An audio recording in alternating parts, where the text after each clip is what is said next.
Comienza nuestra mesa de actualidad. Hoy analizamos lo que pasa a nivel local, regional y por supuesto también nacional. Lo hacemos con el abogado José Antonio López Rodríguez. Bienvenido, buenas noches. Buenas noches, Rafa. El periodista Ángeles Dobarco, bienvenida Ángeles. Buenas noches. Y el vicepresidente de la Federación de los Hosteleros, Ricardo Garilletti. ¿Qué tal estamos? Muy bien, buenas noches. Por cierto, la Noche Blanca, la repercusión en la hostelería, ¿bien? Sí, hombre, sí, yo creo que sí, porque sale todo el mundo, estaba la ciudad que no podías moverte. O sea, está concentrada en un solo día, pero claro, la gente sale. Además coincidió que hizo razonablemente buen tiempo, o sea, estuvo bien y sí, se veía. De esos días que vas por la calle que no puedes, que dices, bueno, hay gente. Y cuando hay gente en la calle, hay gente para todo. ¿Nos das cuenta que este año parece que la Noche Blanca no ha existido a posteriori? Siempre la semana siguiente de su celebración era objeto de comentario, de tertulias. Claro, esta vez con unas elecciones tan importantes por medio, parece que como que se ha evaporado el interés por comentarlo, Ángeles, ¿eh? Sí, la verdad es que estuvo muy bien la Noche Blanca, pero claro, el interés informativo siempre se focaliza en algo tan trascendental como pueden ser unas elecciones, ¿no? Y más unas elecciones como estas que habían generado muchas expectativas. Pues vamos a valorar todos estos resultados. El caso es que el próximo 25 de junio es la fecha que se maneja para la constitución de la corporación. Ahora hablamos de la Diputación Provincial, pero no se va a desvelar aún quiénes la van a conformar. El presidente del Partido Popular de Burgos quiere esperar a la formación de los ayuntamientos para desvelar los nombres de su equipo. Pero César Rico también se ha pronunciado hoy a la reunión que mantuvieron ayer los presidentes provinciales con Juan Vicente Herrera en Valladolid. Rico se ha limitado a respaldar el trabajo del presidente regional de los populares. Yo me tengo que limitar a lo que ayer el portavoz de todos los presidentes provinciales señaló a la salida de la reunión que mantuvimos con el presidente. Y no puedo añadir más porque no hay nada más que añadir. Hemos compartido muchas cosas y más, pero no tengo nada más que añadir. Una cosa es que le conozca y otra cosa es que sepa estar en su cabeza. Él lo sabrá. Todos los presidentes queremos que Herrera siga. Pues vamos a comenzar hablando, José Antonio, precisamente de esas declaraciones del presidente en funciones de la Junta de Castilla y León, pues no hablando demasiado bien del Ministerio de Industria, por supuesto también comentando o pareciendo como que quería comentar la continuidad del presidente Rajoy con su candidatura a las generales y bueno, su malestar, ¿no? El hecho de sembrar dudas sobre si él va a estar presente en la investidura como candidato de presidencia de la Junta. Yo me temo que al final, evidentemente, los resultados han influido en esas manifestaciones, sobre todo en el de la continuidad, no ya en el trato que haya podido recibir del Ministerio de Industria, que todos hemos conocido, el trato a parecer un poco displicente del ministro Soria para con la provincia de León, con la que ni siquiera se ha reunido. Los motivos sean internos, los motivos los sabrá el presidente de la comunidad autónoma, poco más puedo decir. ¿Pero crees que finalmente va a ser el candidato? Estoy convencido que sí, que primará la seriedad y el compromiso con Castilla y León de Juan Vicente Herrera, archidemostrado a lo largo de todos estos años, más que los sinsabores que le hayan podido producir cuestiones propias de la gestión política. Ángeles, ¿tú ves que si finalmente se queda habría hecho esas declaraciones tan incendiarias? Bueno, yo creo que Juan Vicente Herrera medita todo mucho y evidentemente estas declaraciones estaban pensadas. O por lo menos eso es lo que yo pienso, que él no dice las cosas a la ligera. Es un hombre que lleva muchos años en política y es muy difícil que una persona así tenga, vamos a decirlo así, un calentón.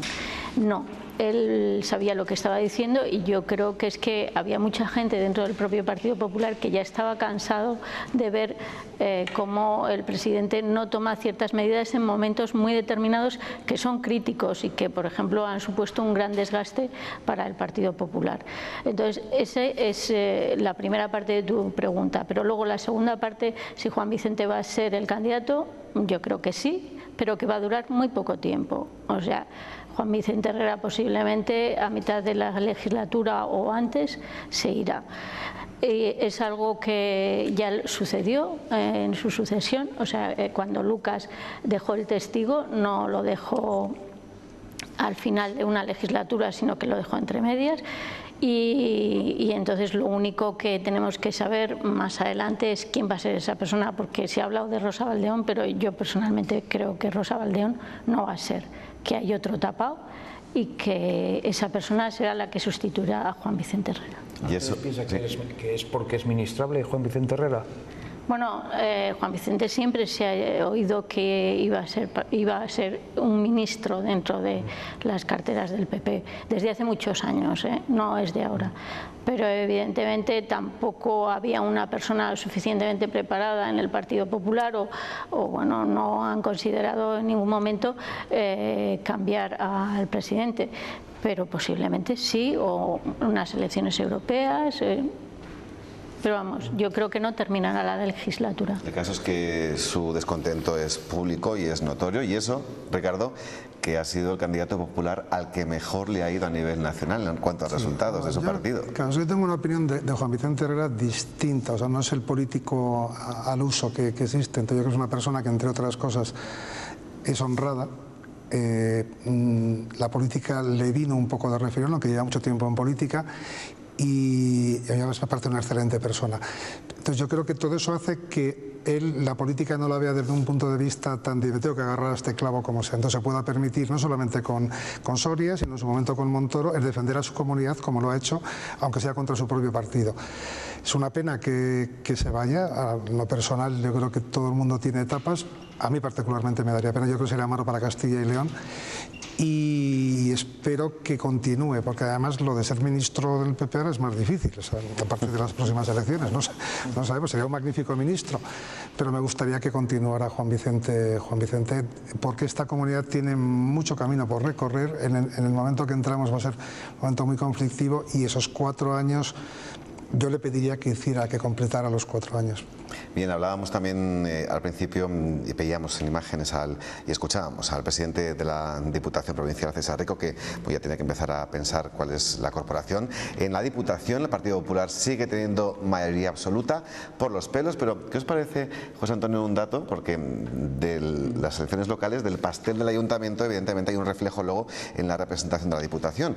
Imagina Burgos, esta coalición de partidos que ha sacado 6 concejales, pues 3 de ellos van a estar presentes en la Diputación. La pregunta es un movimiento, es una coalición de partidos, un proyecto absolutamente local de la ciudad, sin una representación en la provincia.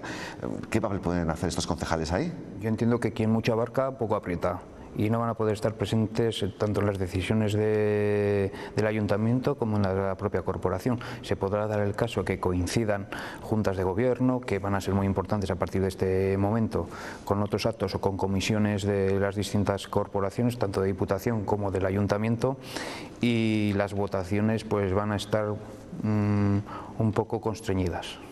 Bien, pues vamos a seguir con el asunto Herrera, porque la polémica de sus declaraciones pues no cesa. Aún continúa la incertidumbre sobre su futuro y su malestar por el tratamiento que el ministro de Industria ha tenido con la problemática del sector minero. Hoy el portavoz de Presidencia ha ido más allá y ha pedido la dimisión del ministro Soria.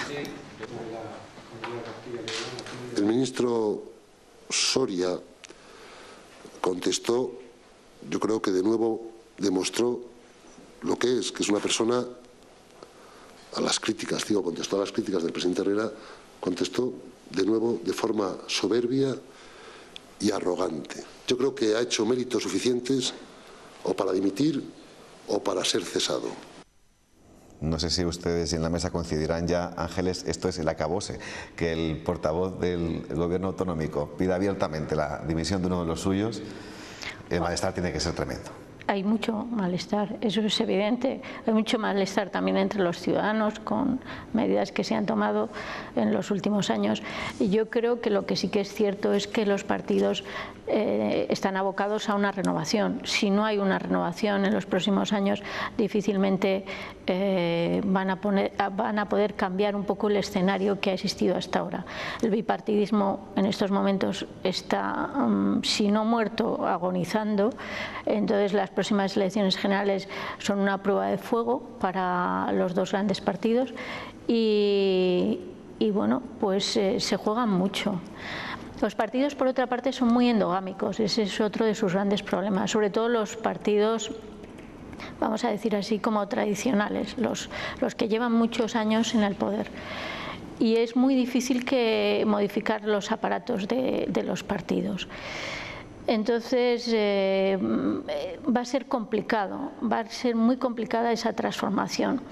Y lo que sería muy interesante es que no hubiera tantos o no hubiese tantos profesionales de la política, que la gente participe en la vida pública, pero participe después de haber pasado por la empresa privada, que sean gestores, que sean gente que tenga madera de líderes.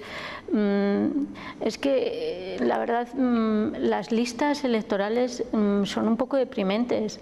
O sea, si te fijas, son personas que han vivido, prácticamente desde los 16 años o desde los 17 o 18 años han estado metidos en un partido político y rápidamente se les ha lanzado a un ayuntamiento, a la Junta de Castilla y León.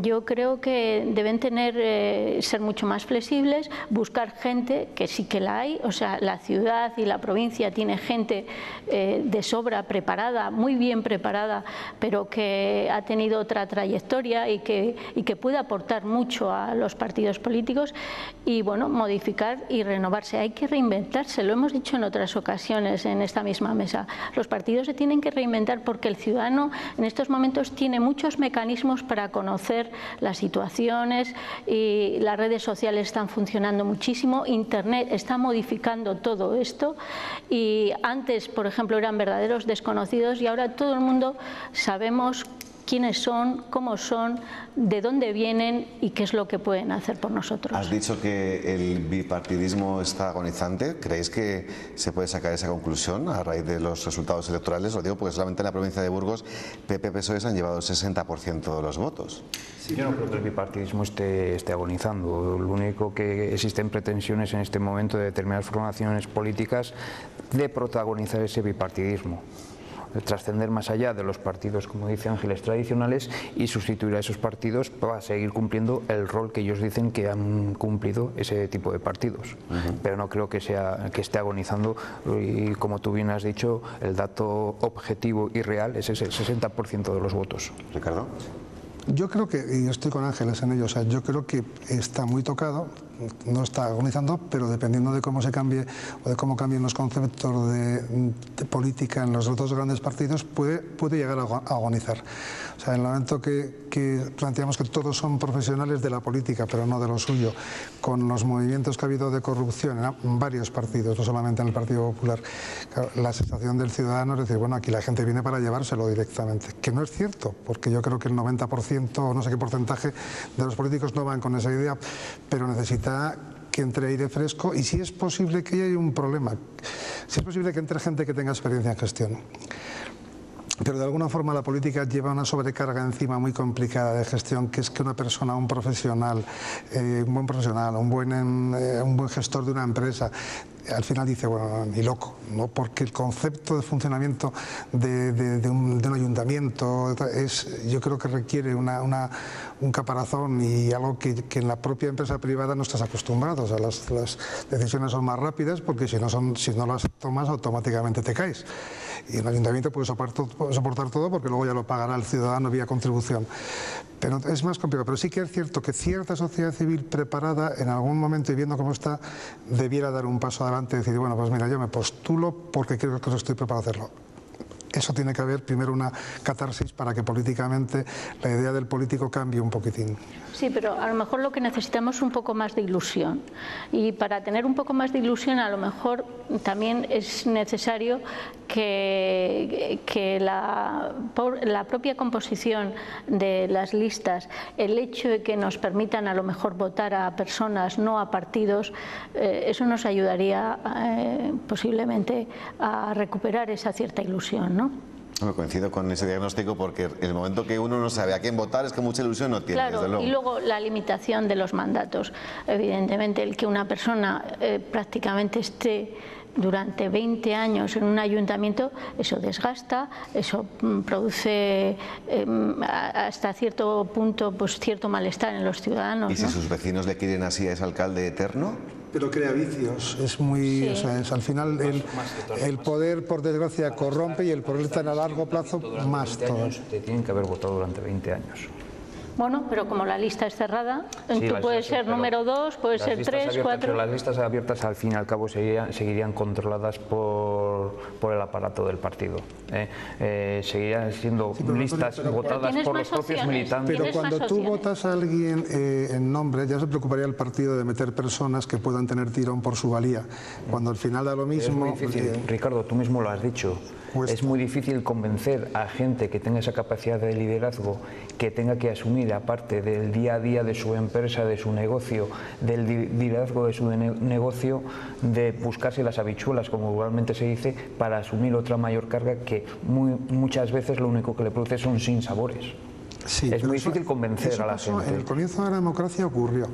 Yo creo que hubo muchas listas que iban con los mejores de general. Lo que necesitamos en política es lo mejor que haya en este país para que saque adelante el país. Pero realmente, al fin y a la postre, todos somos egoístas y desde luego, generalmente la persona mira a ver, bueno, el claro ejemplo lo tienes el ministro de Guindos, que ha dicho que con 4 años tiene más que suficiente y es una persona acostumbrada a trabajar en la empresa privada, acostumbrado a liderar equipos. Que no es del Partido Popular. Que no es del partido y no decide. Y ha decidido que no continúa. ¿Por qué? Sus motivos tendrá, pero mucho me temo, pues porque evidentemente le produce mayores satisfacciones personales o se encuentra más a gusto y con menores sinsabores en la vida privada. Bueno, o porque da un salto cualitativo. Exacto. Claro que es la otra. No va a dejar la política. Por supuesto, lo he dicho desde el primer momento, es egoísta. Y como se siga la responsabilidad política, a pesar de todo lo que ha trascendido, de todo lo que se dice, es más importante el puesto donde va que... no está lo suficientemente satisfecha desde todo punto de vista, no ya el económico única y exclusivamente. Pero si va de comisario José Antonio a Europa, mejora, ¿eh? No, yo hablo de la vida política como ministro, claro que mejora. Bueno, pero... y en estos últimos años ha tenido muchos problemas con Montoro. Montoro sí que es un hombre del aparato y en muchas ocasiones pues ha tenido dificultades para defender hasta el propio Montoro, gobierno. Por ejemplo, es otra persona que yo creo que ha restado votos al Partido Popular. Es una persona que es dura, piensa, ha hecho... Seguramente. No, y por hacer. Por hacer a lo mejor lo que se necesitaba en un determinado momento y no explicarlo y determinar los motivos de por qué se ha producido. Pero tú no puedes explicar que ha habido un defecto desde mi punto de vista. Si tú entras con una crisis tan tremenda y la sacas adelante el partido, y entonces tiene que haber una serie de sacrificios que tenemos que hacer todos los españoles, a base de impuestos, claro, pero si tú en tu casa, que es el Estado español, no tomas medidas, evitando puestos de confianza que sobran, bajando el número de políticos de designación directa o de cargos de confianza, bajando el número de empresas que son paralelas a la propia administración, evitando casos de corrupción, pues lo lógico es que se te coja manía. Y de eso me estás metiendo la mano en el bolsillo, pero es que encima esto es un desastre, no pones las otras medidas. Si de la otra forma lo haces bien, la gente puede decir, bueno, estamos haciendo un esfuerzo, estamos sacando este país adelante de una crisis tremenda, pero también ha habido un esfuerzo por parte de la administración. Pero eso, por ejemplo, no le ha servido a María Dolores de Cospedal en Castilla-La Mancha para... Le ha salido mal. Y ella sí que ha reducido el aparato, sí que ha reducido toda esa serie de cargos de confianza, sí que ha eliminado toda esa serie de gastos superfluos y sin embargo a la fin y a la postre no le ha servido para... El efecto general del Partido Popular, eso también se paga, pero ya ha sacado 15 diputados sobre 16, no, ya ha estado uno de mayoría absoluta. Sí, claro. Entonces, al final, y Juan Vicente Herrera, que es un candidato más que solvente, ha estado parecido a ella, solo con las 40 y 40. Lo que pasa es que ahí tienen un problema.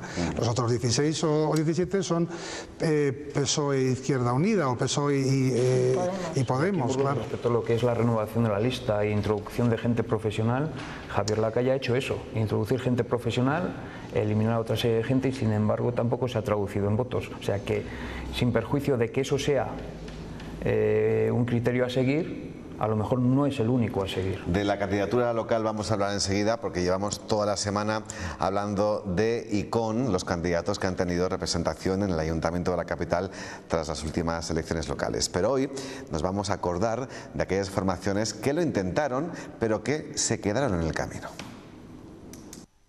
Ha sido un castigo perdiendo entre esos 8 o 9.000 votos. Nunca me he sentido político y creo que siempre he tratado de trabajar por el desarrollo económico y social de Burgos. Burgos concretamente es uno de los bastiones de Vox. El lado positivo, la pérdida de mayoría absoluta por parte del PP.